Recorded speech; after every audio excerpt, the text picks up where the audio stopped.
खाने के नाम पर सिर्फ मैगी बनाने वाली बहू। हे भगवान, इस बार तो गर्मी ने हालत खराब कर दी है। कूलर के सामने बैठे रहो तो ठीक है, जरा सा हटो तो गर्मी लगने लगती है। पंडित जी लीजिए थोड़ा ठंडा पानी पीजिए। कमला गर्मी से परेशान कूलर के सामने बैठी थी। पंडित जी पानी पीते हैं। बताइए पंडित जी, और कितना समय लगाएंगे आप मेरे छोटे बेटे अर्जुन के लिए एक अच्छी लड़की ढूंढने में? मेरी तो बस एक ही शर्त है, लड़की घर के कामों में, खासकर खाना बनाने में निपुण होनी चाहिए।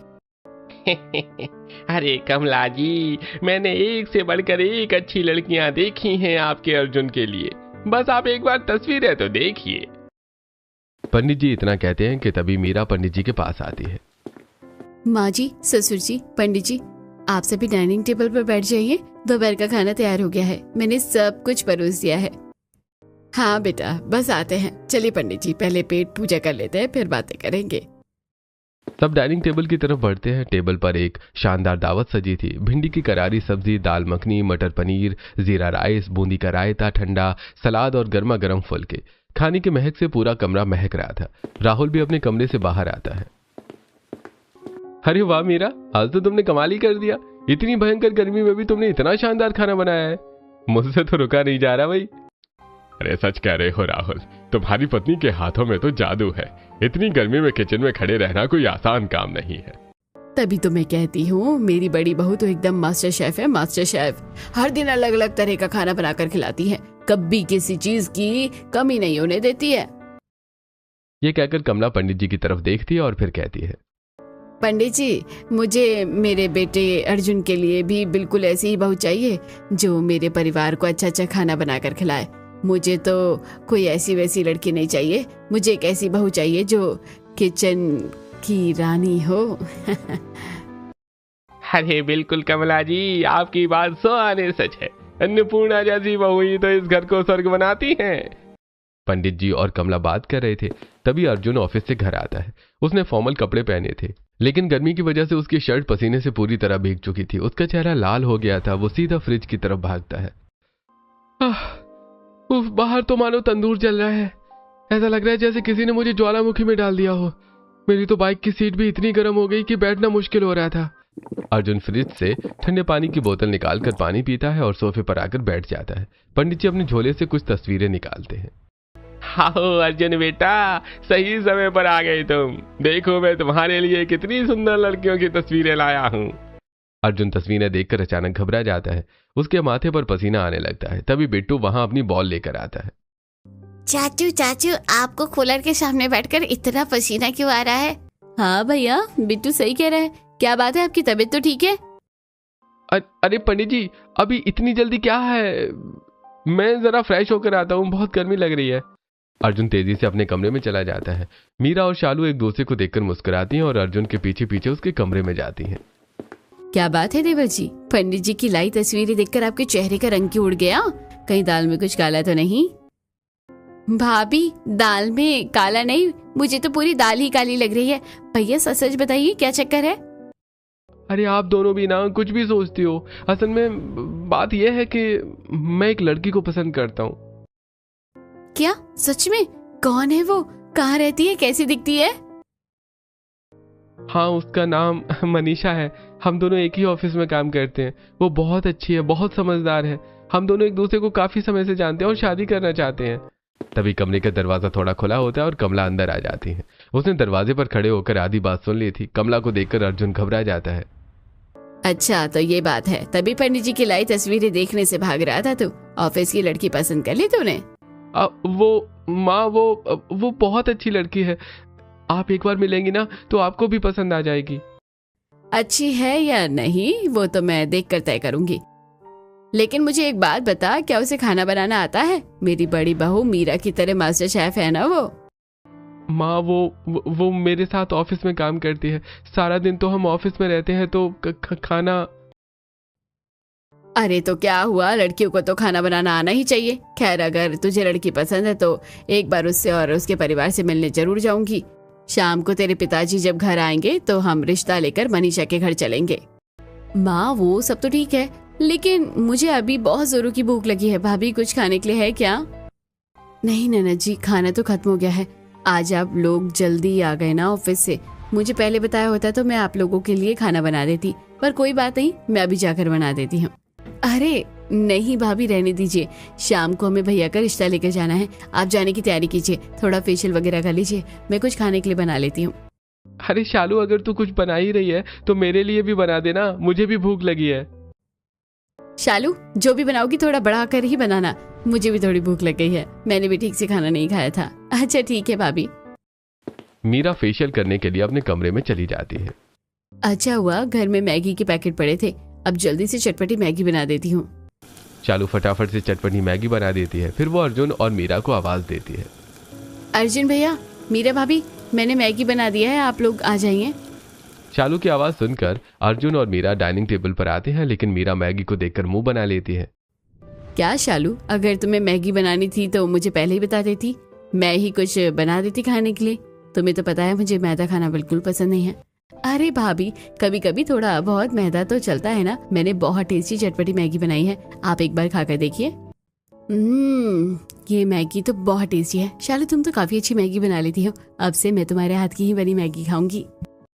मीरा मैगी खा रही थी कि तभी बिट्टू भी वहां आ जाता है। मम्मी मम्मी, मैं भी मैगी खाऊंगा।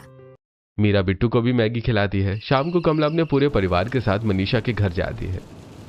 आइए बहन जी, बैठिए, गर्मी में सफर करके आए हैं, थक गए होंगे, लीजिए थोड़ा ठंडा पानी पीजिए। मनीषा ट्रे में रूह अफ़ज़ा लेकर आती है और रूह अफ़ज़ा पीती है। उसने एक सुंदर सा सूट पहना था जिसमें वो बहुत प्यारी लग रही थी। सभी रूह अफ़ज़ा पीते हैं और ढेर सारी बातें करते हैं। देखते ही देखते रात कब हो जाती है पता ही नहीं चलता। बातचीत करते हुए रात कब हो गई पता ही नहीं चला। कमला जी, खाना बन गया है, चलिए आप लोग डिनर कीजिए। सरिता डाइनिंग टेबल पर ढेर सारा खाना सजा देती है। फ्राइड राइस, शाही पनीर, गर्मा गर्म पूड़ी, दम आलू की सब्जी, ठंडी खीर और सलाद। खाने की खुशबू पूरे हॉल में फैल जाती है। टेबल पर इतना सारा खाना देखकर कमला हैरान रह जाती है। अरे वाह सरिता जी, आपने तो पूरी दावत ही तैयार कर दी है। खाने की खुशबू तो बहुत ही लाजवाब है। अरे बहन जी, ये सब मैंने नहीं, ये सारा खाना तो मनीषा ने बनाया है। इसे खाना बनाने का बहुत शौक है। ऑफिस से आने के बाद ये सीधा किचन में ही घुस जाती है। सच में मनीषा बेटा, तुमने इतना सब कुछ इतनी जल्दी बना लिया, वाह। मुझे तो बिल्कुल ऐसी ही बहू चाहिए थी जिसके हाथों में खाना बनाने का हुनर हो। मेरी बड़ी बहू की तरह तुम भी अन्नपूर्णा का रूप हो।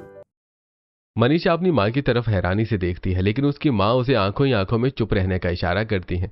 अर्जुन भी खुश हो जाता है। खाने के स्वाद से खुश होकर कमला तुरंत रिश्ता पक्का कर देती है।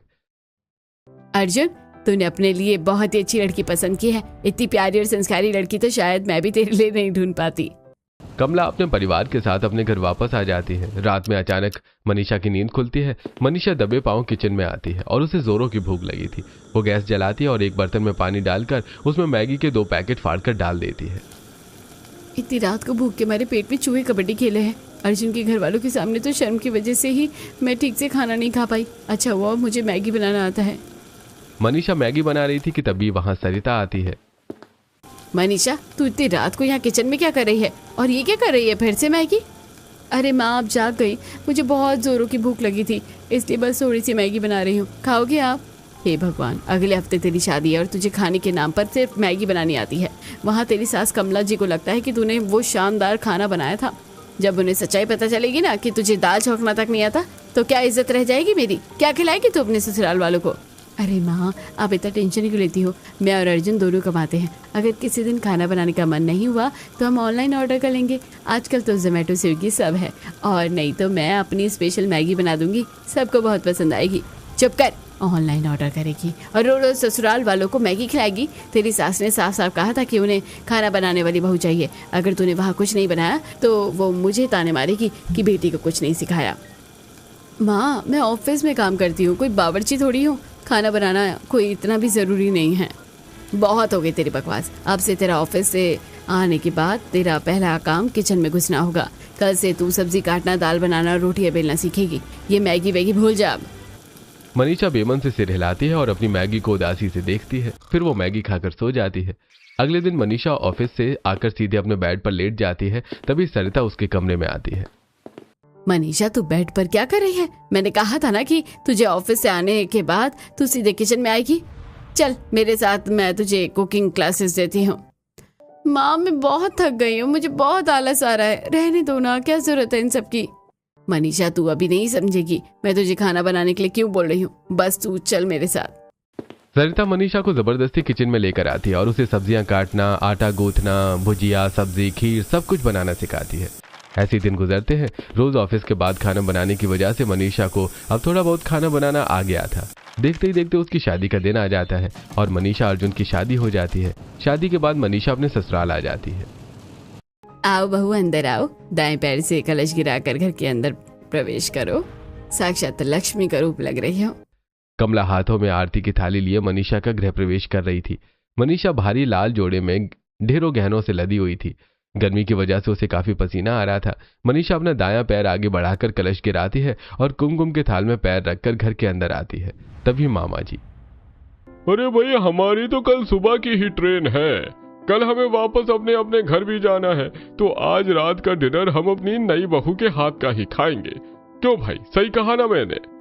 शादी की वजह से घर में काफी सारे मेहमान आए हुए थे। मामा जी की बात को सुनकर, बिल्कुल सही कहा भाई साहब, आज ही बहू की पहली रसोई की रस्म करवा लेते हैं। हाँ हाँ, क्यों नहीं, आज आप लोग हैं तो आज ही बहू की पहली रसोई की रस्म कर लेते हैं।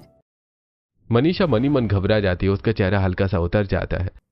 हे भगवान, मैं शादी की इन रस्मों से पहले ही इतनी थकी हुई हूँ, ऊपर से भयानक गर्मी, इतने सारे लोगों का खाना मैं अकेले कैसे बनाऊंगी। मनीषा परेशान होकर ये सब सोच रही थी। तभी कमला मनीषा का थका हुआ चेहरा देख लेती है। वो प्यार से उसके कंधे पर हाथ रखती है। अरे बहू, अभी तू बहुत थक गई होगी। जा अर्जुन के साथ अपने कमरे में जाकर थोड़ा आराम कर ले। शाम को फ्रेश होकर आराम से रसोई में आना। जी माँ जी, ठीक है। वो अर्जुन के साथ अपने कमरे में जाती है। कमरे में जाने के बाद मनीषा अपना लहंगा चेंज करके सो जाती है। मनीषा गहरी नींद में सो रही थी। तभी बाहर से शालू की आवाज आती है। भाभी, ओ नहीं भाभी, सबको बहुत जोरों की भूख लगी है। माँ आपको रसोई में बुला रही है। हाँ शालू, मैं बस आई, अभी आई, तुम चलो। मनीषा अचानक उठकर बैठ जाती है। वो जल्दी से अपने कपड़े ठीक करती है और किचन में पहुंचती है। मनीषा के ससुराल की रसोई काफी बड़ी थी, लेकिन गैस जलने से वहां उमस और गर्मी हो जाती थी। चल मनीषा, आज पहला दिन है, सबको खुश करना है। अच्छा हुआ माँ ने शादी से पहले मुझे कुकिंग क्लासेस दे दी थी। मनीषा फटाफट से काम में लग जाती है और गर्मा गर्म पूड़ी, 3 तरह की स्वादिष्ट सब्जी, खिले खिले पुलाव और मीठे में गाजर का हलवा बनाती है। पसीने से उसका बुरा हाल हो जाता है। उसके बाल माथे पर चिपक जाते हैं। खाना बनाने के बाद मनीषा सबको खाना परोसती है। मनीषा के ससुर मोहन पुलाव खाते हैं, अपनी आंखें बंद कर लेते हैं। वाह बहू वाह, क्या बात है, तुमने तो बड़े मजे का पुलाव बनाया है। सच में खाना खाकर तो मजा आ गया। सच में कमला, तेरी बहू तो बहुत गुणवान है। खाना एकदम रेस्टोरेंट जैसा स्वादिष्ट है। सच में मनीषा, तुमने तो कमाल कर दिया। इतना सारा खाना तुमने इतनी जल्दी बना दिया, ऊपर से कितना टेस्टी भी है। मैंने कहा था ना, मेरी बहू बहुत गुणी है। मेरी पसंद कभी गलत नहीं हो सकती। सभी रिश्तेदार खाना खाकर बहुत खुश होते हैं। सब मनीषा को शगुन का लिफाफा देते हैं और अगले दिन सुबह खुशी खुशी अपने अपने घर वापस लौट जाते हैं। ऐसे ही दिन गुजरते हैं। धीरे धीरे मनीषा अपने ससुराल में ढलने लगी थी। वो मीरा के साथ रसोई संभालती। एक दिन बिट्टू अपना स्कूल बैग सोफे पर फेंकते हुए खुशी से पूरे हॉल में उछलने लगता है। ये मम्मी दादी, मेरी समर वेकेशन शुरू हो गई है। अब मैं पूरा दिन घर पर रहूंगा, कार्टून देखूंगा, वीडियो गेम खेलूंगा। मीरा हंसते हुए रसोई से बाहर आती है। उसके हाथ में एक स्टील की कटोरी थी। अरे वाह मेरे शेर, ये ले, तेरी छुट्टियों की खुशी में मैंने तेरे लिए आम की ठंडी ठंडी मैंगो आइसक्रीम बनाई है। खाकर बता कैसी है। बिट्टू जल्दी से मीरा के हाथ से आइसक्रीम लेकर खाने लगता है। ये आइसक्रीम तो बहुत टेस्टी है। मम्मी, आप दुनिया की बेस्ट मम्मी हो। मीरा बिट्टू को आइसक्रीम खिला रही थी। तभी मीरा के मोबाइल पर उसके मायके से कॉल आता है। वो फोन उठाती है। अच्छा, अचानक से? ठीक है, मैं देखती हूँ, मैं कोशिश करती हूँ आने की। मीरा फोन रखती है और सोच में पड़ जाती है। क्या हुआ बहू, किसका फोन था? सब ठीक तो है ना मायके में? तू परेशान क्यों लग रही है? वो माची, मेरे मायके से ना भैया का फोन था। वहाँ कुछ जरूरी काम आ गया है और मुझे कुछ दिनों के लिए वहाँ जाना पड़ेगा। अरे बड़ी बहू, तू चली जाएगी तो इतने बड़े घर को कौन संभालेगा? मीरा और कमला बात कर रही थी। तभी मनीषा वहां से गुजरती है। मीरा उसे पास बुलाकर उसके कंधे पर प्यार से हाथ रखती है। माँ जी, आप चिंता क्यों करती हैं? अब तो देवरानी जी भी आ गई है, वो सब कुछ अच्छे से संभाल लेंगी। मुझे उन पर पूरा भरोसा है। क्यों मनीषा, तू संभाल लेगी ना? कोई दिक्कत हो तो मुझे फोन कर लेना। मीरा की बात सुनकर मनीषा अंदर से थोड़ी घबरा जाती है, लेकिन सबके सामने जबरदस्ती मुस्कुराने की कोशिश करती है। जी भाभी जी, आप बेफिक्र होकर जाइए। मैं सब देख लूंगी। आप आराम से अपना काम निपटा कर आई हैं। बिट्टू, तुम नानी घर चलोगे ना? नहीं मम्मी, मुझे स्कूल में समर वेकेशन का प्रोजेक्ट मिला है, मैं नहीं जा सकता, मुझे यहीं रहना पड़ेगा। आप चिंता मत कीजिए, छोटी मम्मी है ना, वो मुझे टेस्टी टेस्टी खाना बनाकर खिलाएगी। अगले ही दिन मीरा अपना बैग पैक करती है और बिट्टू को छोड़कर मायके चली जाती है। मीरा के जाने के बाद मनीषा अगले दिन सुबह 6 बजे से उठती है। वो पूरे घर में झाड़ू पोछा करती है। उसके माथे से पसीना टपक रहा था। झाड़ू पोछा करने के बाद वो रसोई में नाश्ता बनाने की तैयारी करती है। गैस जलते ही रसोई का टेम्परेचर काफी बढ़ जाता है। अर्जुन अपने बाल बनाते हुए ऑफिस जाने की जल्दी में रसोई के दरवाजे पर आता है। मनीषा, आज नाश्ते में मेरे लिए गर्मा गर्म पराठा और आलू की तीखी वाली सब्जी बना देना। जी, अभी बना देती हूँ। राहुल हॉल में बैठकर अखबार पढ़ रहा था। वो वहीं से जोर से आवाज लगाता है, मनीषा, मेरे लिए पराठे मत बनाना, इतनी गर्मी में तला हुआ खाकर एसिडिटी हो जाती है। मेरे लिए रोटी भुजिया बना देना। हाँ ठीक है जेठ जी, मैं अभी बनाती हूँ। मनीषा खाना बना रही थी कि तभी शालू अपने फोन में इंस्टाग्राम रील देखते हुए रसोई में आती है। भाभी, नाश्ते से पहले मैं कोल्ड कॉफी पीती हूँ, तो प्लीज मेरे लिए कोल्ड कॉफी बना दीजिएगा, और हाँ, कॉफी में बर्फ ज्यादा डालना। मनीषा खाना बनाते हुए परेशान हो गई थी। वो हांफते हुए एक हाथ से गैस कम करती और दूसरे हाथ से दुपट्टे से अपना चेहरा पोंछती है। मनीषा के ससुराल वाले खाते पीते घर के लोग थे।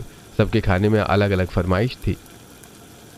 ठीक है शालू, मैं अभी तुम्हारे लिए कॉफी बना देती हूँ। मनीषा गैस के सामने लगातार खड़ी थी। तवा और कढ़ाई की गर्मी से उसका चेहरा लाल हो गया था। उसके माथे से पसीना टपक रहा था। वो रोटी बेलती है, फिर दूसरी तरफ सब्जी चलाती है।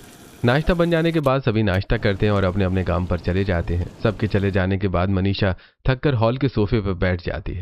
जेठानी जी के मायके जाने के बाद रसोई का काम करते करते मेरी बैंड बज गई है। वो रहती थी तो काम जल्दी जल्दी हो जाता था और उतनी गर्मी भी नहीं लगती थी, लेकिन अब लगातार किचन में गैस के सामने खड़ा रहकर खाना बनाना, हे भगवान, तूने मुझे कहाँ फंसा दिया। और अभी तो बर्तन भी धोने हैं। बर्तन का ख्याल आते ही मनीषा बर्तन धोने के लिए सिंक के पास जाती है। वो जैसी नल खोलती है तो आउच, ये पानी है, ये गर्म चाय, कितना गर्म है ये। दिन के 12 बज रहे थे। टंकी का पानी काफी गर्म हो गया था। पानी छूते ही मनीषा का हाथ जलने लगता है। टंकी का पानी तो ऐसे उबल रहा है जैसे किसी ने छत पर गैस चालू कर दिया हो। मेरे तो हाथ ही चल गए। एक तो ये जानलेवा गर्मी, ऊपर से ये गर्म पानी। मनीषा जैसे तैसे गर्म पानी से बर्तन धोती है। ऐसे ही दिन गुजरते हैं। रोज घर के काम और बढ़ती गर्मी की वजह से रसोई में काम करते हुए मनीषा की हालत खराब हो गई थी। एक दिन मनीषा दोपहर में रसोई में सबके लिए खाना बना रही थी। तब मुझसे तो रसोई में 1 मिनट भी खड़ा नहीं हुआ जा रहा। मैंने उस दिन जेठानी जी को मायके जाने से मना क्यों नहीं किया? कोई जेठानी जी को वापस ले आओ। मनीषा ये सब सोचते हुए खाना बनाती है। खाना बनाने के बाद वो कपड़े धोती है और थक कर अपने कमरे के बेड पर बेसुध होकर गिर पड़ती है। घर में काम करके मेरी कमर में दर्द हो रहा है, लेकिन अपना दर्द किसे बताऊं? मनीषा ये सोच रही थी कि तभी उसके मोबाइल पर उसकी पुरानी सहेली रिया का फोन आता है। हेलो रिया, कैसी है तू? मैं ठीक हूँ। तू अपनी बता, नई नवीली दुल्हन, कैसी चल रही है शादीशुदा जिंदगी? क्या बताऊं यार, मेरी तो कमर टूट गई है घर का काम करते करते। जेठानी जी मायके गई हुई हैं और पूरे घर की जिम्मेदारियां मुझ पर आ गई हैं। इतनी गर्मी में दिन भर गैस के सामने तपती रहती हूँ। ऊपर से सबकी अलग अलग फरमाइशें खत्म ही नहीं होती। अरे पागल हो गई है क्या? ऐसे किचन में पूरे दिन खाना बनाती रहेगी ना तो एक दिन बीमार पड़ जाएगी, ड्रिप लगवानी पड़ जाएगी। थोड़ा स्मार्ट बन, कोई शॉर्टकट अपना। आज के जमाने की लड़कियां ऐसे नहीं पिसती हैं। थोड़ी बहुत बातें करके मनीषा फोन रख देती है और सोच में पड़ जाती है। रात में जब मनीषा दिन भर का काम खत्म करके सोने के लिए बिस्तर पर लेटती है, तभी अचानक पूरे मोहल्ले की बिजली चली जाती है। अरे ये क्या हुआ? इतनी रात को बिजली क्यों कट गई? गर्मी से परेशान हो जाती है। बिना पंखे के उसे मच्छर काटने लगते हैं। वो रात के 2-3 बजे तक करवटें बदलती रहती है। गर्मी और उमस की वजह से वो ठीक से सो नहीं पाती है। रात भर न सो पाने की वजह से अगले दिन उसकी आंखें देर से खुलती हैं। वो हड़बड़ाकर उठती है और बाहर आती है। छोटी बहू, सुबह के 10 बज गए और तू अभी सोकर उठ रही है। नाश्ते का तो कोई अता पता नहीं है। माँ जी, वो रात को बिजली कट गई थी ना, तो गर्मी के मारे नींद ही नहीं आई, इसलिए आंख देर से खुली। मैं अभी नाश्ता बना देती हूँ। मनीषा रसोई में जाती है। आज उसकी बिल्कुल हिम्मत नहीं थी काम करने की। वो धीरे धीरे सब्जियां काट रही थी। तभी बाहर से बिट्टू की आवाज आती है, जो हॉल में बैठकर टीवी देख रहा था। दादी, मुझे बहुत तेज भूख लगी है, मुझे कुछ खाना है। तभी टीवी पर मैगी का ऐड आता है, जिसमें बच्चे खुशी खुशी से मैगी खा रहे थे। छोटी मम्मी, मुझे मैगी खाने, मेरे लिए मैगी बना दीजिए। बस 2 मिनट रुको बिट्टू, मैं अभी तुम्हारे लिए मैगी बना कर लाती हूँ।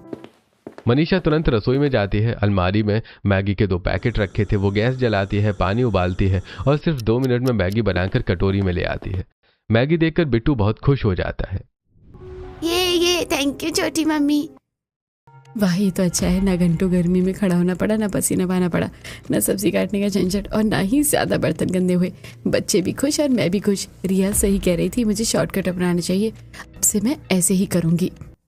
ये सब सोचकर मनीषा शाम को घर से बाहर आती है और पास के सुपरमार्केट से मैगी के कई बड़े पैकेट खरीद लेती है। वो एक बड़े से झोले में मैगी लेकर आ रही थी कि रास्ते में उसे उसकी पड़ोसन शर्मा आंटी मिल जाती हैं।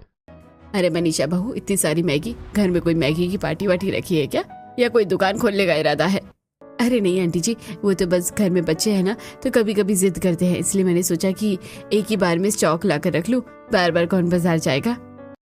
मनीषा घर आती है और सारी मैगी के पैकेट एक बड़ी अलमारी में रख देती है। उसी रात शालू को रात में भूख लगती है, क्योंकि उसे रात में कोरियन ड्रामा देखते हुए मैगी खाने की आदत थी। मनीषा पानी पीने के लिए जब रात में उठती है तो शालू को मैगी खाते देखकर सोच में पड़ जाती है। शालू बिट्टू, सभी को तो मैगी खाना पसंद है और मैगी इतनी जल्दी बन जाती है, इसे बनाने में ज्यादा बर्तन भी नहीं निकलते हैं, तो अब से मैं सबके लिए खाने में मैगी बनाऊंगी। ऐसे मुझे गर्मी में रसोई में काम भी नहीं करना पड़ेगा। ये सब सोचकर मनीषा अपने कमरे में जाकर सो जाती है। अगले दिन सुबह सब लोग डाइनिंग टेबल पर नाश्ते के लिए बैठते हैं।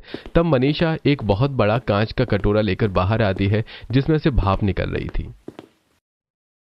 आज मैंने आप सबके लिए बिल्कुल एक नई डिश बनाई है, स्पेशल टमाटो मैगी। हे भगवान, सुबह सुबह खाली पेट मैं देखी मैगी।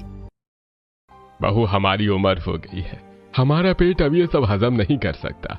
हमसे ये मैगी वैगी नहीं खाई जाएगी, तो हमारे लिए 2 रोटी और दाल बना दे। माँ, भाभी ने काफी टेस्टी मैगी बनाई है, मुझसे भी अच्छी, आज के लिए खा लो ना। शालू की बात मानकर कमला और मोहन मैगी खा लेते हैं। सबको मैगी खाता देखकर मनीषा खुश हो जाती है। चलो अच्छा है, सब लोग मैगी खा रहे हैं, मैंने मैगी बनाकर ही खिलाऊंगी। मनीषा दोपहर में भी मैगी बनाती है। इस बार वो चीज डालकर मैगी बनाती है। मैगी को देखकर बिट्टू तो बहुत खुश होता है, लेकिन कमला और मोहन का मुंह बन जाता है। क्या बहू, तूने फिर से मैगी बना दी? दोपहर के खाने में कोई मैगी खाता है क्या? वो माँ जी, चावल और आटा खत्म हो गया है ना, इसलिए मैगी मैंने बना दिया। राशन होने के बाद भी मनीषा घर वालों से झूठ बोल देती है और सब उसकी बात पर भरोसा कर लेते हैं। अरे कोई बात नहीं बहू, शाम को जाकर राशन ले आना। कमला, अब मैगी बन गई है तो खा लेते हैं। दोपहर में भी कमला मन मारकर मैगी खा लेती है। मैगी खाने की वजह से किसी का भी पेट ठीक से भरा नहीं था। रात में कमला सोचती है, सुबह से मैगी खाकर मैं तंग आ गई हूँ, ऊपर से मैगी से पेट भी नहीं भरता, रात को तो रोटी खाने को मिलेगी। ये सोचकर कमला खाना खाने के लिए डाइनिंग टेबल पर जाती है तो देखती है कि मनीषा ने फिर से मैगी बना दी है। मनीषा, तेरा दिमाग खराब हो गया है क्या? तू खाने के नाम पर सिर्फ मैगी क्यों बना रही है? हाँ बहू, हम लोग दिन भर से मैगी खा रहे हैं, तूने रोटी सब्जी की जगह मैगी क्यों बनाई है? कमला और मोहन की बात सुनकर मनीषा गुस्सा हो जाती है।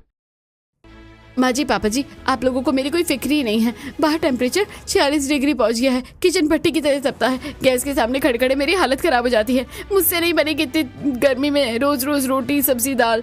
आप लोगों को मैगी खाना है तो खाइए, मैं इतनी गर्मी में खाना नहीं बनाऊंगी। मनीषा की बातें सुनकर सब हैरान हो जाते हैं। घर का माहौल खराब ना हो इसीलिए मोहन और कमला मनीषा से ज्यादा बहस नहीं करते हैं, लेकिन मनीषा अब अपनी मनमानी करने लगी थी। वो खाने के नाम पर अपने ससुराल वालों को मैगी बनाकर देती, कभी वेजिटेबल मैगी तो कभी एग मैगी। रोज रोज मैगी खा खाकर सब परेशान हो चुके थे। राहुल का पेट खराब रहने लगा था। एक दिन ऑफिस से आने के बाद, माँ, आप मनीषा को कुछ कहो ना, मैगी खा खाकर मेरी तबीयत खराब हो गई है। राहुल की बात सुनकर कमला को गुस्सा आता है। वो चुपके से रसोई में जाती है और अलमारी से मैगी निकालती है। जब तक ये मैगी इस घर में रहेगी, बहू कुछ और नहीं बनाएगी, इसका इलाज तो मुझे ही करना पड़ेगा। वो सारी मैगी के पैकेट एक थैले में भरती है और उन्हें ले जाकर पुराने स्टोर रूम में रख देती है।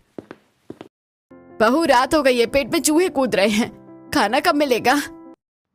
जी माँ जी, बस 2 मिनट में मैगी लाती हूँ। मनीषा रसोई में जाती है। वो मैगी निकालने के लिए अलमारी खोलती है और उसकी आंखें फटी की फटी रह जाती हैं। पूरा डिब्बा और अलमारी बिल्कुल खाली थी। मनीषा घबराते हुए पूरे किचन के डिब्बे छान मारती है। अरे ये क्या, मेरी मैगी कहाँ गई? मैंने तो कल इतना सारा स्टॉक रखा था, अब मैं क्या बनाऊंगी? मनीषा घबराई हुई हॉल में आती है। माँ जी, पापा जी, वो अलमारी में मैगी के पैकेट ही मिल रहे हैं। अरे बहू, मैगी नहीं है तो क्या हुआ, तू कुछ और बना ले, हमें बहुत तेज की भूख लगी है। मनीषा रोने जैसी शक्ल बनाकर पैर पटकते हुए वापस किचन में जाती है। वो चिड़चिड़ाकर जैसे तैसे खाना बनाती है। बेमन से बनी दाल में ना नमक सही होता है और ना तड़का। खाना बिल्कुल बेस्वाद बनता है। बहू, ये कैसा खाना बनाया है तूने? इसमें तो बिल्कुल स्वाद नहीं है। पापा जी, रसोई बहुत गर्म है, वहाँ खड़ा होना बहुत मुश्किल हो रहा है। इतनी गर्मी में मुझसे जो बन पाया है मैंने बना दिया है, प्लीज खा लीजिए। मनीषा की बात सुनकर सभी उदास होकर खाना खाते हैं। अगले दिन मनीषा फिर से सुपरमार्केट जाकर ढेर सारी मैगी खरीद कर ले आती है। रोज रोज मैगी खाकर मैगी पसंद करने वाले शालू और बिट्टू भी मैगी से दूर भागने लगते हैं। एक दिन दोपहर को लंच में मनीषा चीज टोमेटो मैगी बनाती है, पर मैगी देखकर बिट्टू हॉल में भागने लगता है। मुझे मैगी नहीं खाना, मुझे मैगी नहीं खाना। मनीषा बिट्टू को मैगी खिलाने के लिए उसके पीछे भाग रही थी कि तभी दरवाजे की घंटी बजती है। शालू जाकर दरवाजा खोलती है तो सामने मीरा अपने बैग के साथ खड़ी है। भाभी, ओ मेरी प्यारी भाभी, आप आ गई। भगवान का लाख लाख शुक्र है, आप आ गई। अरे शालू, क्या बात है, तुम सब इतने कमजोर थके हुए क्यों लग रहे हो? तभी मीरा की नजर मनीषा पर जाती है, जो बिट्टू को मैगी खिलाने के लिए उसके पीछे भाग रही थी। मनीषा, ये सब क्या है? तुम बिट्टू को हेल्दी खाना खिलाने की जगह मैगी क्यों खिला रही हो? माँ जी, ये सब क्या है? बिट्टू इतना सुस्त क्यों लग रहा है और इसका पेट कैसे फूल गया है? क्या बताऊं बड़ी बहू, जब से तू गई है इस घर से तो हमें घर में तो खाने के नाम पर सुबह दोपहर शाम सिर्फ ये मैगी नसीब हुई है। हमारे तो आते ही सूख गई है मैगी खाकर। मनीषा, ये मैं क्या सुन रही हूँ? तुमने सभी को इतने दिनों तक रोज रोज मैगी खिलाई। तुम्हें पता भी है रोज रोज मैदा खाने से पेट और लीवर का क्या हाल होता है? तूने मेरे छोटे से बच्चे की सेहत खराब कर दी। तुझे घर की जिम्मेदारी देकर गई थी मैं, और तूने क्या किया? मुझे बिट्टू की याद आ रही थी तो मैंने सोचा अचानक आकर सबको सरप्राइज देती हूँ। भाभी, इतनी गर्मी है, नल का पानी खौलता रहता है, गैस की आंच से मेरा चेहरा जलने लगता है, मेरा दम घुटता है रसोई में। मैं इतनी गर्मी में रोज 3 टाइम 10 लोगों का खाना कैसे बनाती? मैं उस भयंकर गर्मी से परेशान हो गई थी, मुझे कोई रास्ता नजर नहीं आ रहा था। मीरा मनीषा की बात सुनती है। उसे मनीषा की हालत देखकर बुरा लगता है, क्योंकि गर्मी वाकई बहुत ज्यादा थी। मीरा गहरी सांस लेती है और मनीषा के पास जाती है। मनीषा, मैं मानती हूँ कि इस बार गर्मी बहुत ज्यादा पड़े है और रसोई में पसीना बहाना बहुत मुश्किल का काम है। ये किसी सजा से कम नहीं है, लेकिन इसका मतलब ये थोड़ी ना है कि हम अपने परिवार की, अपने बच्चों की सेहत के साथ खिलवाड़ करें। मैगी कोई खाना नहीं है जो 3 टाइम खाया जाए। तो मैं क्या करती भाभी? मुझे और कोई जल्दी बनाने वाला खाना बनाना नहीं आता। गर्मी में ज्यादा देर किचन में खड़ा नहीं रहा जाता, तो ऐसा खाना बनाओ जो जल्दी बने, जिसमें गैस का इस्तेमाल कम हो और जो पेट को ठंडा रखे। मीरा मनीषा का हाथ पकड़कर किचन में ले जाती है और फ्रिज से दही निकालकर समझाती है। देख मनीषा, तू दोपहर में सबके लिए दही चावल बना सकती थी। इसमें गैस का काम सिर्फ 10 मिनट का है, वो भी सिर्फ चावल उबालने के लिए। मनीषा मीरा की बात ध्यान से सुन रही थी। हाँ, ये तो मैंने सोचा ही नहीं था। रात को भारी खाने की बजाय हल्की मूंग की दाल की खिचड़ी बना देती, जो कुकर में 15 मिनट में बन जाती है। नाश्ते में सत्तू का शरबत पिलाती सबको, इससे गर्मी भी कम लगती है, पेट भी सही रहता है। घर को संभालना सिर्फ गधों की तरह मेहनत करने का काम नहीं है मनीषा, ये सूझबूझ और दिमाग का काम है। मुझे माफ कर दीजिए, मैंने खाना बनाने में शॉर्टकट अपनाया। शॉर्टकट अपनाना बिल्कुल गलत नहीं है, लेकिन शॉर्टकट ऐसा होना चाहिए जो किसी को नुकसान ना पहुंचाए। मनीषा को अपनी गलती का एहसास होता है। मुझे सच में माफ कर दीजिए भाभी, मुझसे बहुत बड़ी गलती हो गई है। मैं अपनी सहूलियत और आलस के चक्कर में परिवार की सेहत भूल गई। मुझे मैगी ही आसान रास्ता लगा। अब मैं आपकी बताई हर बात ध्यान रखूंगी। कमला भी रसोई में आ जाती है। वो मुस्कुराकर मनीषा के सिर पर प्यार से हाथ फेरती है। कोई बात नहीं मेरी बच्ची, इंसान अपनी गलतियों से ही सीखता है। अब तू समझ गई है ना, बस यही काफी है, आगे से बस ध्यान रखना। मनीषा को अपनी गलती का एहसास हो जाता है। वो खाने के नाम पर मैगी बनाना बंद कर देती है और मीरा के बताए तरीके से बढ़ती गर्मी में अपने परिवार वालों के लिए अलग अलग तरह का खाना बनाती है।